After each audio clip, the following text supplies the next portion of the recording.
and boom goes the dynamite. Welcome back to Daily Dive, your only Monday through Friday live lacrosse talk show. I'm your host once again, Michael Karvelis, saying hello and good morning to all on the West Coast, and of course here on the East, good afternoon. It's lunchtime. We are presented by our Daily Dive store. Check the link tree in our Twitter, Instagram, or even YouTube bios and click it, and then click the Our Store, and there you can get the awesome Daily Dive branded merchandise exclusive to our store. Thanks so much for tuning in on today's show. Our top story will be Las Vegas Desert Dogs have lost a very key player this weekend against San Diego Seals. Why it does matter, even if you think Seals are going to win automatically. Also, our big guest in segment 2, presented by Fanatics, will be Cody Janzen of the Saskatchewan Rush. He'll tell us how scared was Rush Nation when that game went to overtime against Vancouver. Also, a preview against the Swarm. And our last brew by Daily Dive, presented by B-Riz Coffee Company, is going to be the NLL playoff picture. We have pullouts, and I want to see what you guys think about that. And you'd be surprised not really surprised, but who's leading early in that. Well, let's get into our top story once again, presented by the Daily Dive store. Go there and click the awesome merchandise, purchase it. It's the best way to support the show. Thank you, and support us while we grow the game. Las Vegas Desert Dogs were without 24-year-old forward Charlie Bertrand. Charlie, of course, in his second NLL season, of course, last year was with Rochester. And after scoring 41 points last season with 13 goals and 28 assists, Charlie this year in 13 games has 16 goals and 23 assists with 39 points. In fact, 39 points is good enough for fourth on the Las Vegas Desert Dogs. And so when the Desert Dogs play the Seals this weekend, some of you may be asking, well, Michael, what does it matter? Because after all, the Seals are red hot, and it's just the Desert Dogs. They're an expansion franchise. They're supposed to lose. That may be true, and I see your points. But you might like this point a little bit more.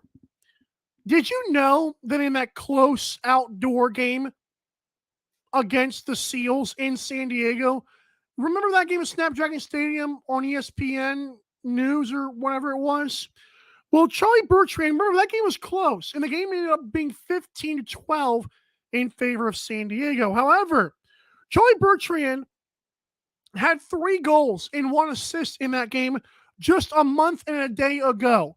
So about 32 days ago, Charlie Bertrand came into that game against the Seals when they were starting to get hot and dropped a hat trick and added an assist for good measure. He is worth something to this team. Oh, and he's 6'3", 220 pounds. Not a bad deal if you're a lacrosse player. Size does matter. And if you have size and you're an all-around player, the guy also has 41 loose balls to go along with 18 goals and 19 assists. The dude is a menace, okay? He's awesome. And the fact is, you're going to want to check. You're going to want to see the Desert Dogs, but this is a big blow to them. And Desert Dogs this season, another one for those of you saying, once again, that the Seals are just too good, and you might be right. They're 4-3 at home. That matters. They're 1-6 on the road. Home field matters in the National Lacrosse League. And when you have a guy like Charlie Bertrand, who's 6'3", who's 24 years old, who already had success against this Seals team, that matters this weekend. That game, of course, on Saturday at 10:30 Eastern, San Diego at Las Vegas. It's going to be a great game. I want that to be a rivalry. But this guy not there, it's going to be even harder for the Desert Dogs. I'm interested to see that line. I know it'll probably like 2.5. I would not be surprised if Desert Dogs lose by a little bit more than that, because Charlie Bertrand is a huge loss for that team. Let's get to this. Remember, we do our 3 stars every weekend, and I wanted to give more credit to one of these guys who just won the Gatorade Player and Rookie of the Week that the NLL puts out. They put this out like an hour ago. Westberg of the Seals, of course, 2 goals, 6 dimes. against the Roughnecks. I did not really worry about that game too much because of the fact I thought Calgary would be a little bit jet lagged, and it showed tremendously. However, Brett Dobson of the Georgia Swarm, the rookie goaltender, these stats are insane. This is a rookie who just held Jeff Teat to 1 assist and 0 goals. He had 2 wins this weekend against the Riptide, and the potent Halifax offense had an 87 save percentage. So a guy who won our Daily Dive, one of our Daily Dive stars of the weekend, Brett Dobson, also won Rookie of the Week. And to me, this will be a little bit controversial, and chances are it means nothing because, to be fair, goalies win nothing in the league. Like, if you were telling me an MVP right now, early on, I could have argued Rylan Hartley. I could have also argued Nick Rose at this point in the season because Dane Smith against Nick Rose, and I think Nick Rose just won that matchup in Toronto, correct? And then you also have the rookie race. See, rookies with Jack Hanna of the Desert Dogs, and, of course, Will Malcolm of Panther City. Those guys are contending. But one guy, Brett Dobson, it's funny. When he started playing well in the Nets, I like how the Georgia Swarm suddenly started winning 6 of their last 7 games. We'll get more of the Swarm in the last segment because coming up next is a man who was calling a game with a team that had lost 5 straight, and God Almighty, they tried everything they could to lose another one. We'll talk to Cody Janzen of Saskatchewan Rush to see what he thought about the Rush's big win against those pesky Vancouver Warriors. We'll right back to Daily Dive. Don't go anywhere.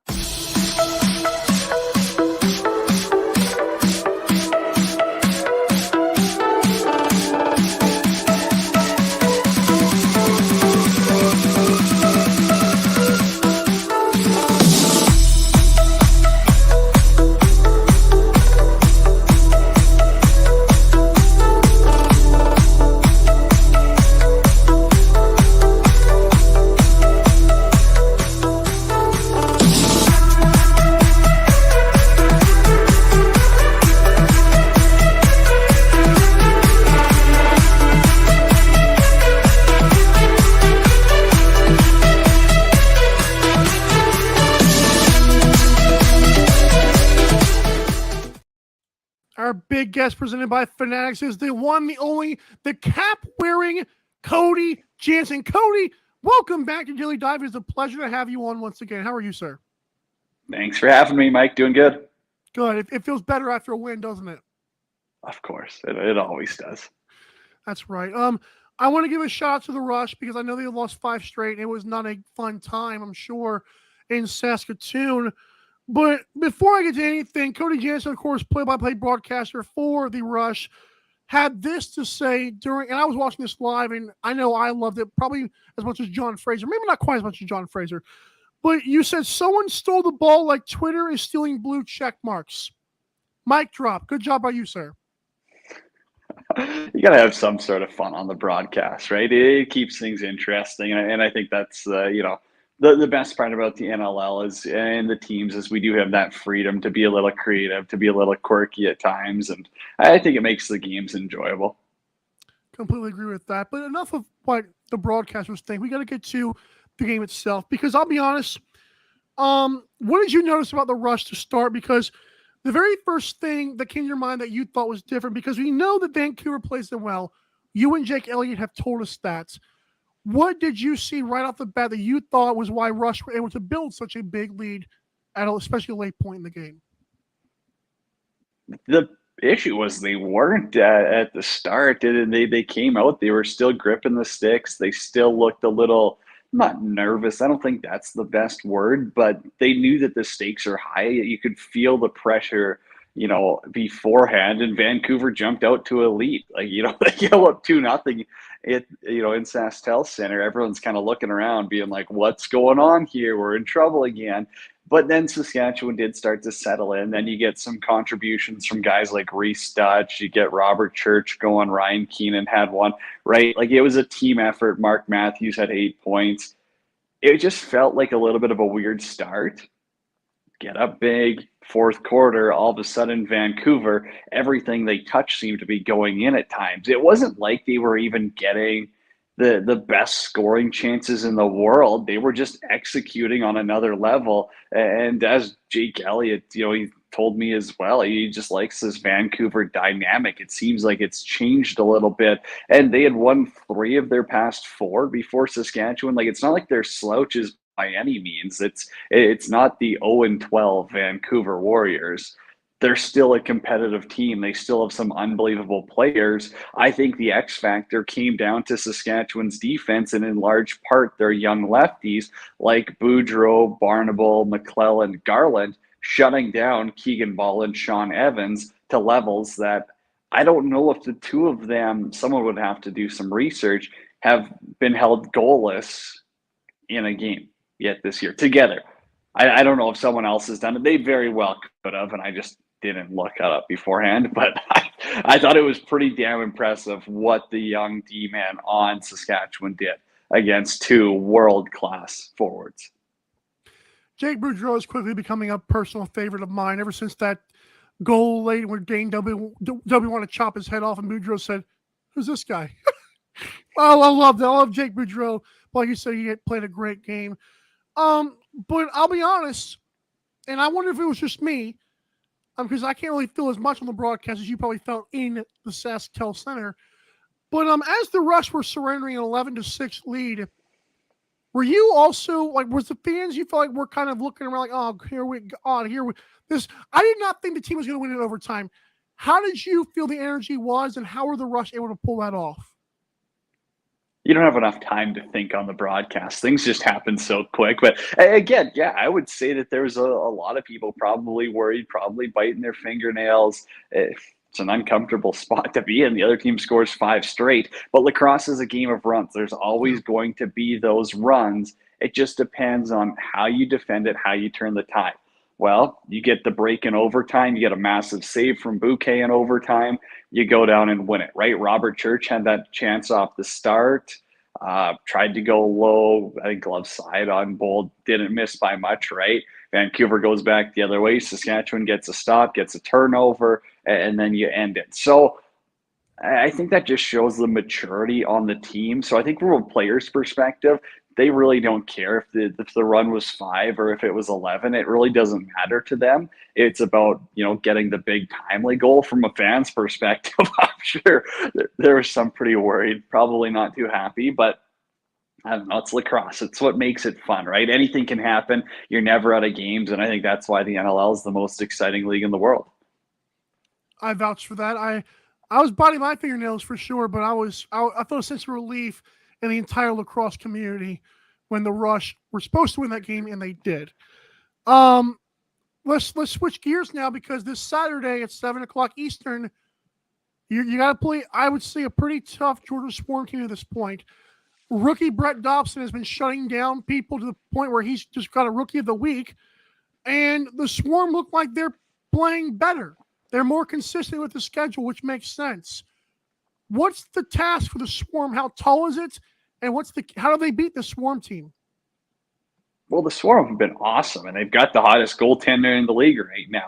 Rookie of the Week, Brett Dobson, right? So I think he had an .870 save percentage the past couple of games. So hats off to that kid. He's phenomenal. And I know that there was a lot of other teams in the hunt, and there was a lot of other teams. He went 11th overall. I think a lot of those teams that picked top 10 are probably shaking their head right now. So, I mean, hey, great pick by Georgia. It's working out. They're riding them.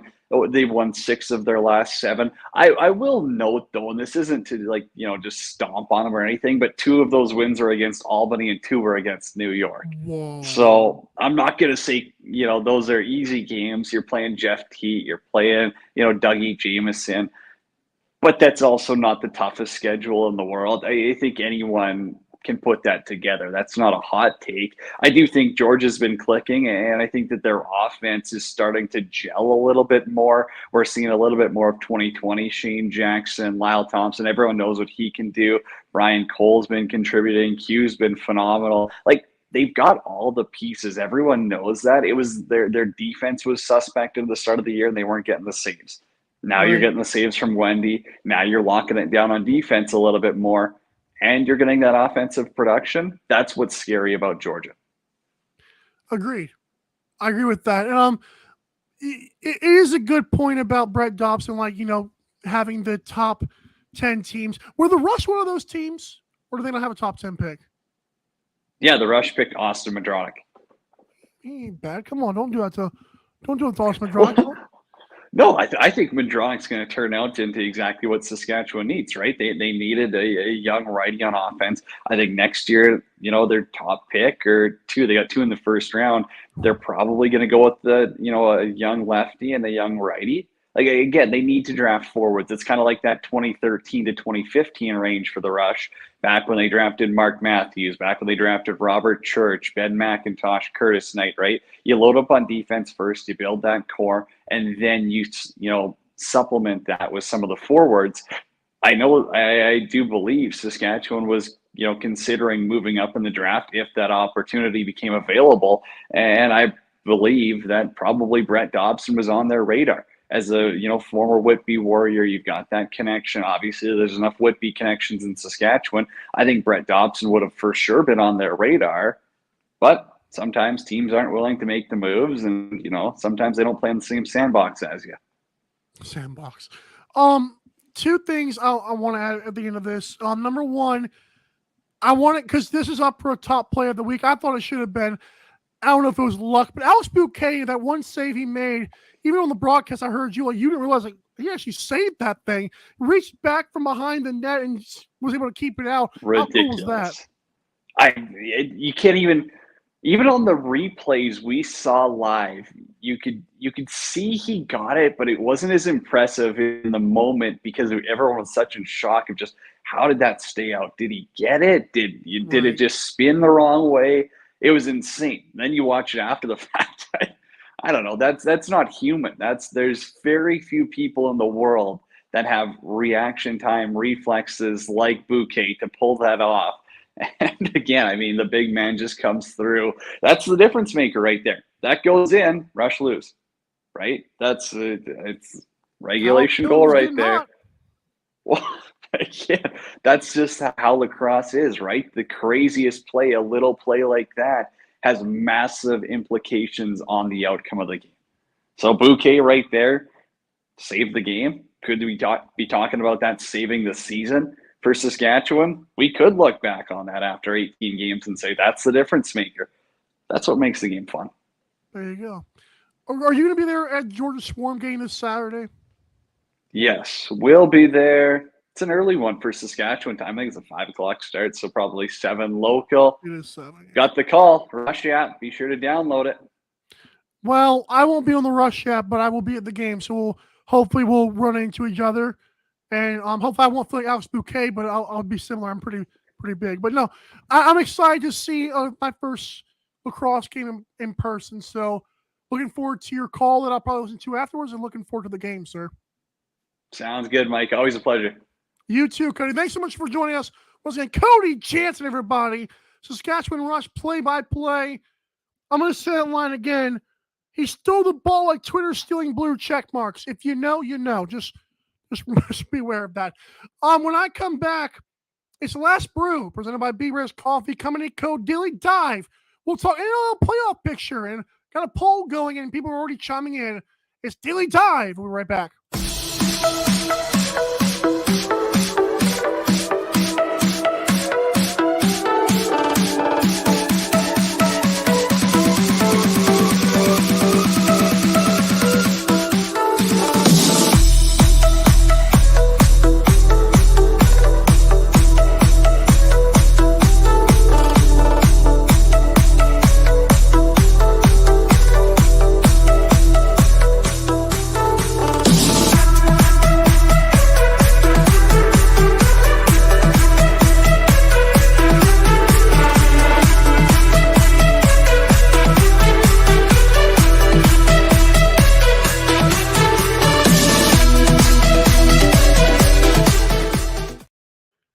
Last Brew, presented by B-Res Coffee Company. That's B-R-E-Z Coffee Company.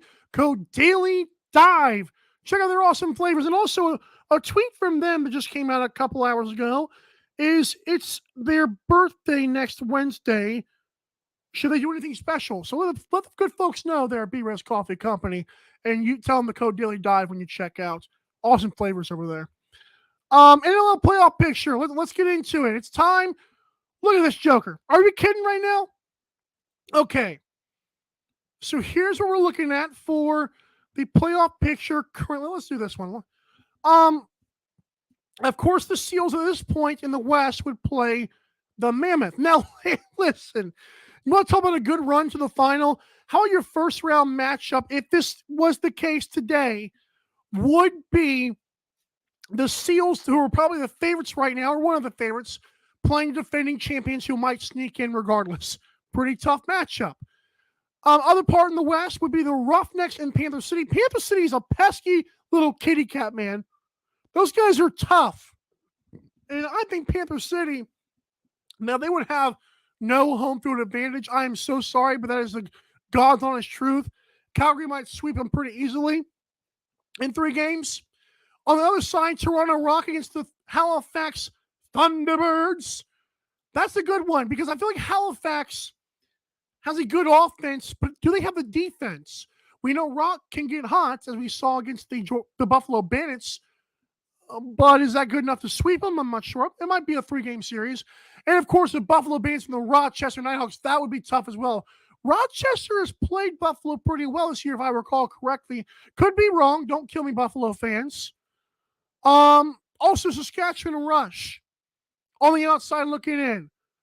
Desert Dogs, the Swarm, the Wings, the Red Hot Wings. So we have a poll going up right now. If the NLL playoffs started today and one of the 4 on the outside made it, which team would that be? Bonus points, comment which team would be knocked out. So this is presented by Fanatics, and I'll have the results of this tomorrow because it ends in 24 hours. The Wings currently have 2 of the votes. Well, the only 2 votes that we've seen so far. Of course, that versus the Rush, the Desert Dogs, and the Swarm. I can agree with the people there. I would love if Las Vegas could get in. I'm not sure. I know Saskatchewan has played the good teams really well, but can they maintain that? I'm not sure. And then, of course, the Georgia Swarm. Is it just like Cody Janzen just said? Is it just the Riptide and just the Firewolves? I mean, it's a good point. And the Wings, of course, have beaten down some. Wings were tough against Toronto. I felt like Toronto should have ran away with that game because of how bad the Wings were on offense, and they still had a chance to win that game. So I can agree with the Wings right here. But who would they knock out? That's a story for another day.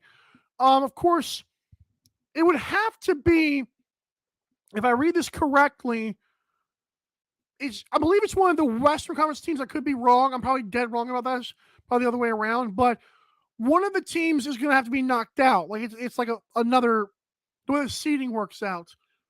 It's like 3 from one side and 5 from the other. So right now, this is what it looks like. But I think Wings, they're probably going to win that poll as well. So I respect that. But hey, that's a tough playoff picture, man. And how many weeks? We got like 22 total weeks in the season. 21. I think it's like 22 weeks, and then like that's it. Because I know like, they play 18 games, but yes, 22 weeks. And I like for the final game of the season is Saskatchewan and Las Vegas. Yeah, that should be, could be a playoff battle. Who knows? But there's so much to talk about that we got to get into as the week goes on. It's Daily Dive. Thanks so much for tuning in once again to this Hump Day edition on April the 5th, 2023. The season has flown by, but there's still so much left to go. Thanks so much to awesome guests like Cody Janzen. Thanks to other people that contribute to the show like Renee Washington, our wonderful host. And for all those people, I am the lowly Michael Karvelis saying have a great day. We'll see you tomorrow, same time, same place. Daily Dive. Bye.